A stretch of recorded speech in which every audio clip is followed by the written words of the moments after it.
Andrew Carnegie, founder of Carnegie Steel Company and one of the world's most well-known monopolists, was born on November 25, 1835, in Dunfermline, Scotland. He was the son of William Carnegie, a weaver, and Margaret Morrison Carnegie. He had a brother named Thomas, who was 12 years younger than him. William worked at home, making rugs, mats, and clothes in his weaver by hand. Soon the invention of weaving machines replaced the work of Carnegie's father, and eventually the family was forced into poverty. In 1848, the family left Scotland and settled in Allegheny City, Pennsylvania. Carnegie's father found a job in the cotton factory, but he soon quit to return to his home handloom, making linens and trying to sell them door to door. Carnegie also worked in the cotton factory, but after his father's death in 1855, his strong desire to help take care of the family pushed him to get educated. Andrew was not introduced to a formal education, but his family believed in the importance of books and learning. He started to become an avid reader, theater goer, and a lover of music. When Andrew was 13, he got his first job at a textile mill, where he made roughly $1.20 a week. Andrew was very poor and had almost nothing, as his dad made barely enough to feed his family. Carnegie worked at the textile mill for about 1 year. Andrew then moved to a telegraph office, the Pittsburgh Telegraph Office. He became a messenger there, where he earned roughly $2.50 a week, which is still almost nothing.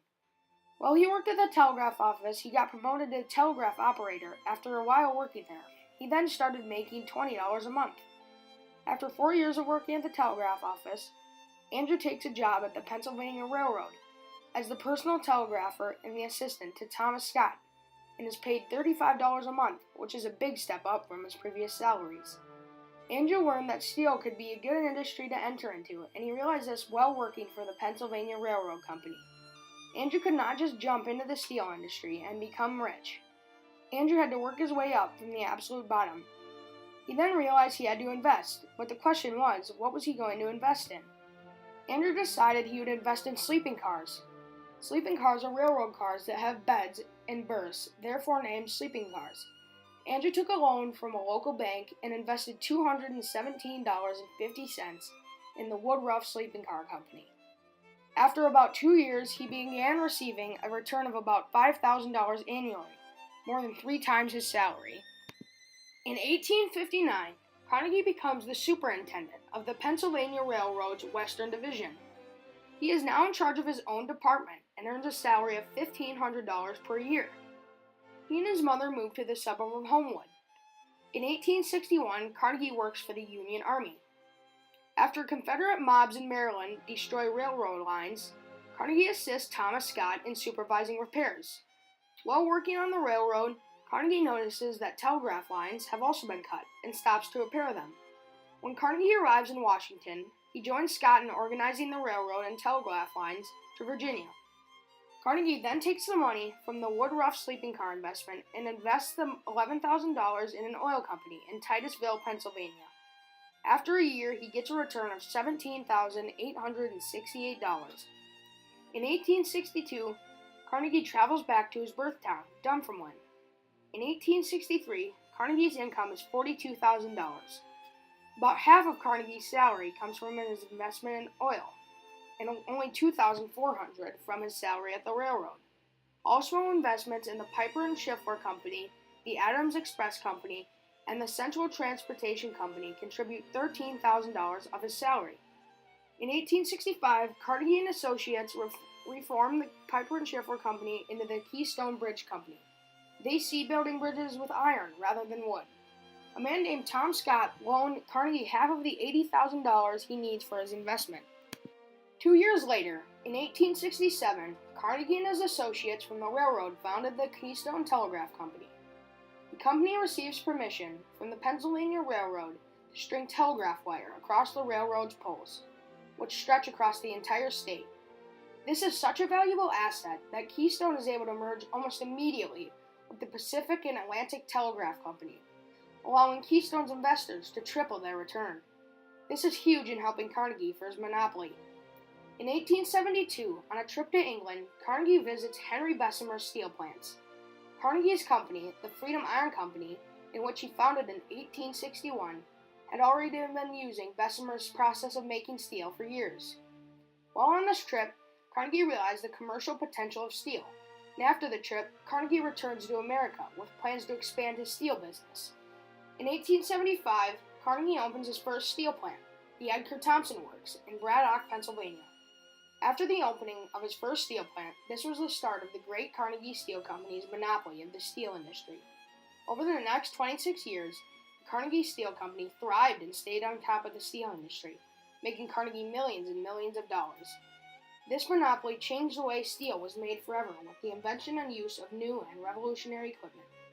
Although the Carnegie Steel Company was on top of the steel industry, there was still some local competition, such as the J&L Steel Company. They were a tough competitor to Carnegie's Steel Company, but not good enough to beat him. In 1881, Carnegie and his mother, Margaret, traveled back to Dunfermline, Scotland. In 1883, Carnegie purchases the Homestead Mill, a rival mill. In 1889, Carnegie's take-home pay is $25 million, which shows Carnegie's build-up of his monopoly. Although Carnegie made lots of money, it came at the expense of many others. What I mean by this is Andrew did not supply his workers with safe working conditions or a safe working environment. Andrew was so caught up in making money and being the best that he neglected all of his workers to the point where people were dying at his factories, and he did not seem to care. This pattern of Carnegie not caring about his workers eventually led to a strike at one of the Andrews mills in 1892. In 1892, there was a Homestead strike, when workers at the Homestead mill formed a strike and the state militia had to take control and reclaim the mill from the strikers. This was a huge moment in his monopoly because it erases the image of Carnegie as a friend of the worker, after what people realized he was doing to his workers throughout many years.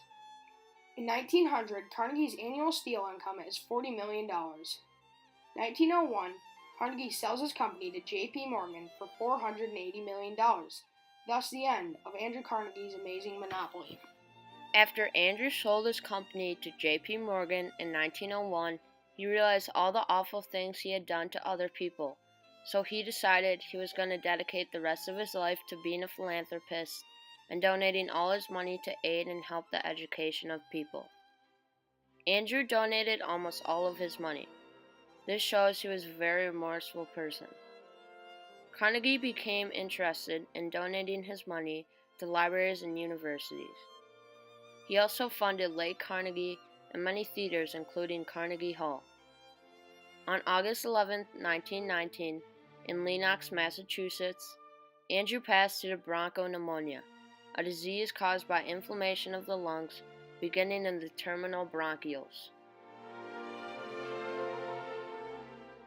Although Andrew Carnegie wanted to donate all his riches, was how he earned those riches really good or bad?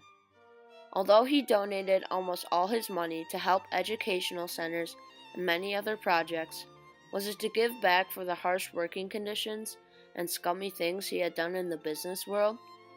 Andrew also believed in social Darwinism, and that he was meant to be rich, and that he worked harder than everyone, and that's why he became rich. While the law of competition may be sometimes hard for the individual, it is best for the race, because it ensures the survival of the fittest in every department. Many people in his era would say he is very evil, and the things he did were horrible. He helped shape modern business. Although he created horrible working conditions, he was self-made. Coming from a poor family, he had nothing. He built himself up to become a millionaire. Now, because of him and others, monopolies are illegal, and dangerous working conditions are monitored. Also, there is a minimum wage established. His legacy has helped shape the modern business world and will still strive on.